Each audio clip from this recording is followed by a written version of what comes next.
If you're getting ready to exit drop as an FRS member, you've got a big decision to make. Do you take your drop payout as a lump sum or do you roll it over to a retirement account? We're going to go through both options today so you can know which one is going to be best for you. And as a quick refresher, what is drop? Essentially, drop allows you to accumulate retirement benefits in a separate account while you're still working. The state is going to be depositing your pension into an account on your behalf, and it's going to earn interest. And then when you finish drop, you're going to have built up a lump sum of money.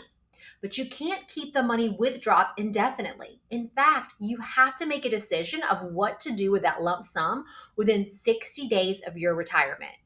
If you do not make a decision, if you're going to do a lump sum, a rollover, or some sort of combination, the state is automatically going to pay that out to you in cash.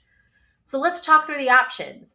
First, you could do a lump sum payment. And this is where you get all the cash today. And this would be great if you need money now, like if you need it for a home renovation, a big purchase, to pay down debt, you'll instantly have access to that money. But be aware that entire amount that you receive is considered taxable income, and it's taxed as federal ordinary income.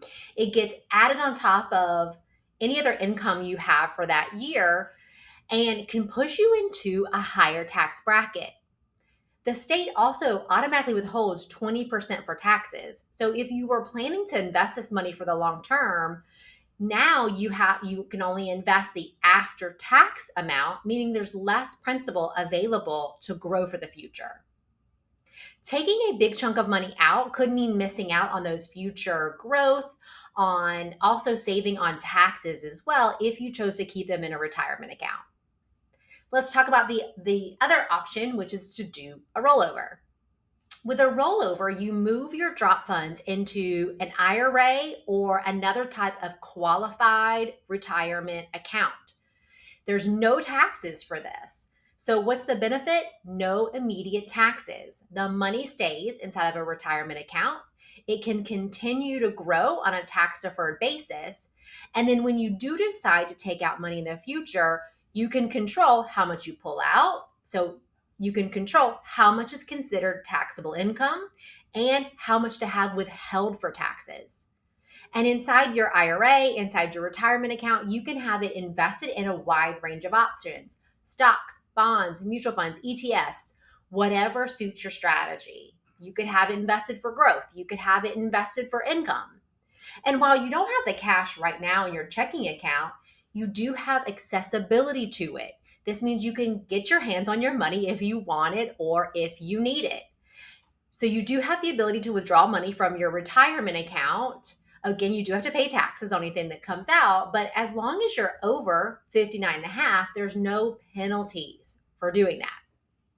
There really is not a big drawback to rolling it over to an IRA because you still have access to your money. You can always cash it out in the future.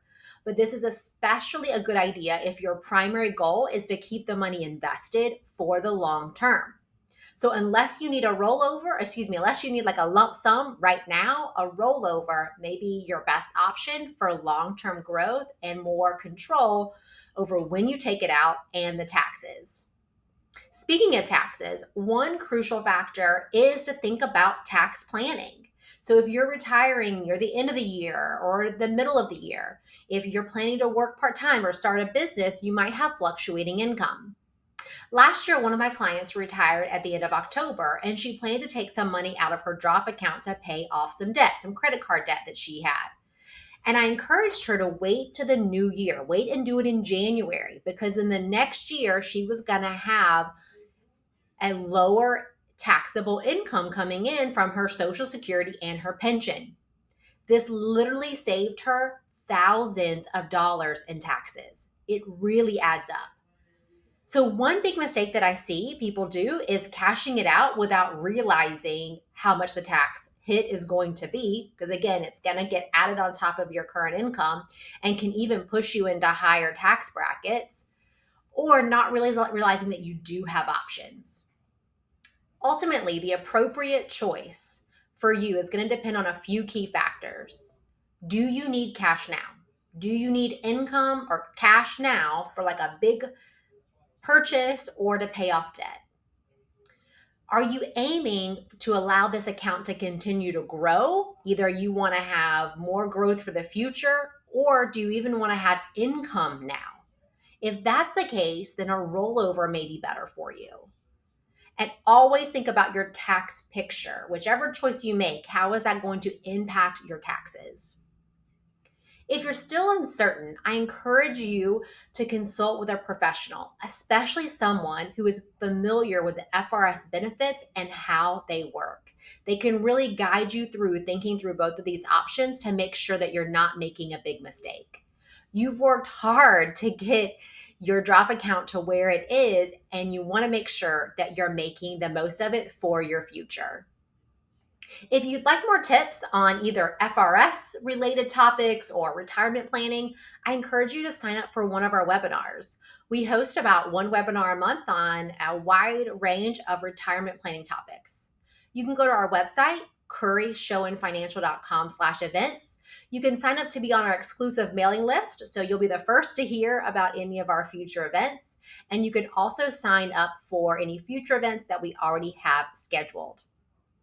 Thanks for watching. I hope this video was helpful. Be sure to like and subscribe. Share it with other FRS members. My name is April Schoen, and I will see you next time. Bye now.